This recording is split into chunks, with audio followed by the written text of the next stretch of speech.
এরকম কাপড় দিয়ে আমাকে কোনোদিনও পর্দা বানাতে হবে সেইটা আমি কোনোদিনও ভাবিনি। তো hey everyone, welcome to my channel BM crafts diary. আজকে আমি তোমাদেরকে দেখাতে চলেছি কি করে পর্দা বানাতে হয়, তাও আবার একটা আনএক্সপেক্টেড কাপড় দিয়ে, যেটা আমি ভাবিনি যে এরকম টাইপের কোনো কাপড় দিয়ে আমি কোনোদিনও পর্দা বানাবো। তো যাই হোক, এটা কিন্তু আমার না, ঠিক আছে, এটা একজন আমাকে কাস্টমার দিয়ে গিয়েছে এবং বলে গিয়েছে আমি যেন পর্দাটা বানিয়ে দিই। তো কাপড়টা দেখে তোমরা কি বুঝতে পারছো এটা কোথাকার কাপড় এবং কোন জায়গাতে ইউজ করা হয়? যদি বুঝতে পেরে থাকো কমেন্টে কিন্তু জানিয়ে যেও। যাই হোক, কাপড়টা দেখে বুঝতেই পেরে গিয়েছো অনেকেই যে এটা কোথাকার কাপড় এবং কি কাজে এই কাপড়গুলো ব্যবহার করা হয়ে থাকে এবং কোন জায়গাতে ব্যবহার করা হয়ে থাকে। যাই হোক, তো কাস্টমার আমাকে বলে দিয়েছে যে এই কাপড়টাতে যেই যেই জায়গাগুলোয় লেখা রয়েছে সেটা যেন অবশ্যই আমি কেটে বাদ দিয়ে দিই। তো সেটাই আমি করেছি। দেখো, কাপড়টা আমি এখানে নিয়েছি এবং নিচের দিকে আমি একটু কুঁচি করব পর্দাতে। তো সেই জন্য দেখো, আমি যেটা করেছি, নিচের দিকে কাপড়টা কেটে নিয়েছি যে জায়গাতে লেখা আছে সেখান থেকে বাকিটা, ঠিক আছে। তো কেটে সেটাকে দুভাঁজ করে আমি কেটে নিয়েছি এবং দেখো এখানে যেটা করেছি যে সোজা পাটের ওপর সোজা পাটটা রেখে আমি এখানে সেলাই করে নিচ্ছি। এরপর নিচের দিকে যে অংশটা তোমরা দেখতে পাচ্ছ ওই অংশটাতে তো কুঁচি আমাকে পড়বে ওপরের দিকটা, তো নিচের দিকটা আমাকে ফার্স্টে এখানে সেলাই করে নিতে হবে মুড়ে, যাতে ফিনিশিংটা ভালো আসে। তো দেখো আমি পুরোটা সেলাই করে নিচ্ছি। তো তোমরা যে জানালার পর্দা বানাবে সেই জানালার মাপটা নিয়ে নেবে এবং তার থেকে 1.5 ইঞ্চি কাপড় কিন্তু এক্সট্রা রাখবে। তো মাপটা আমি তোমাকে বলে দিলাম যে কিভাবে রাখবে।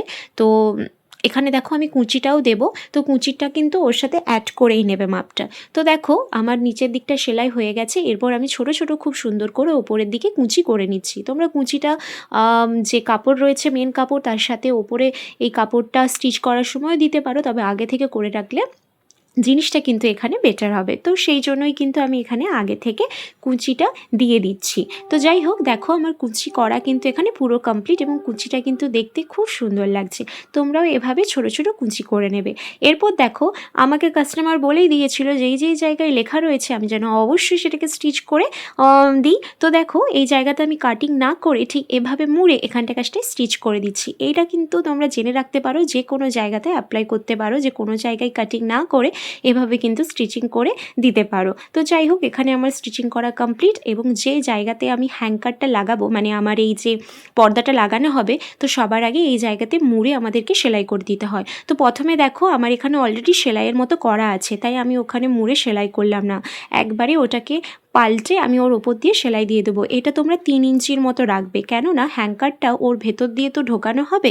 তো যদি কাপড়টা আমি বেশি ফাঁকা না রাখি তো হ্যাঙ্কারটা ওর মধ্যে দিয়ে যাবে না, তো সেক্ষেত্রে তো পর্দা বানানোই তোমার বেকার হয়ে যাবে। তাই ওই জায়গাটা তোমরা 3 থেকে তারও বেশি একটু রাখতে পারো, কোনো সমস্যা নেই, তবে কম রাখবে না ওই জায়গাটা।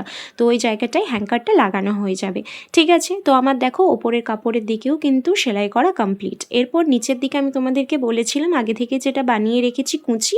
তো আমার যে মেন কাপড়টা রয়েছে মানে পর্দাটা, তার সোজা পাটের ওপর আমার ওই যে কুঁচিটা করা হয়েছে তার সোজা পাটটা রেখে আমি এবার পুরোটা ভালো করে স্টিচ করে দেব, ঠিক আছে। ভালো করে তোমরা এখানে কুঁচিটা রাখবে এবং ধীরে সুস্থে এই জায়গাটা সুন্দর করে তোমরা কিন্তু স্টিচিং করে নেবে। তো এখানে আমি তোমাদেরকে বলি পর্দা বানানোর ক্ষেত্রে তোমরা কত টাকা নিতে পারো, তো সেটা নির্ভর করে এলাকার ওপর, ঠিক আছে, যে সেখানের মার্কেটটা কীরকম।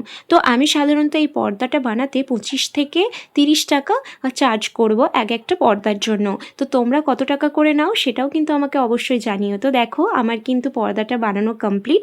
তোমাদের কেমন লেগেছে এই পর্দাটা আমাকে কিন্তু অবশ্যই জানিও, আর লাইক কমেন্ট সাবস্ক্রাইব করতে কিন্তু একদম ভুলো না। আজকের জন্য বাই।